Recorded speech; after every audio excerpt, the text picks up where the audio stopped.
Hi guys! For today's video, magluluto na naman tayo guys ng ulam. So, ang recipe natin ngayon ay beef caldereta. So, bago ko umpisa ng paggigisa guys, pinrito ko muna ng mabilisan tong patatas tsaka carrots. Fast forward guys, ayan, naprito na nating lahat. At tara na guys, umpisa na nating maggisa-gisa. So una guys, nilagay ko muna yung butter and then sinunod ko na yung bawang tsaka sibuyas. Ayan guys, gisa-gisahin lang natin hanggang sa lumabas ang kanyang aroma. Ayan, pwede na nating ilagay yung beef. Ayan, gisa-gisahin lang natin. So bali, minarinate ko muna yung karne sa toyo at paminta. Ayan guys, mekos-mekos lang natin yan. At ayan, maglalagay na tayo ng beef cubes para mas malasa yung karne.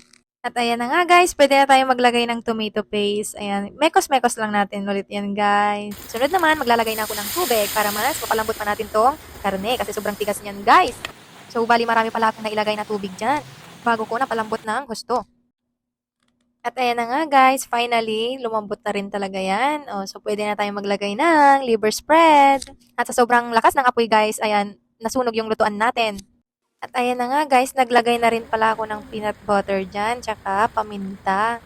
At ayan guys, sunod-sunod na yan. Nilagay ko na yung carrots tsaka yung patatas. At ilalagay na rin natin tong red bell pepper. Maglalagay din ako ng kaunting seasonings. Tsaka kaunting asukal, pambalanse. And last guys, ayan, lagay na natin tong cheese. Haluin lang natin and then maya-maya, luto na yan. And fast forward guys, ayan, finally, luto na ang ating beef caldereta. Napakabango niyan guys, napakasarap.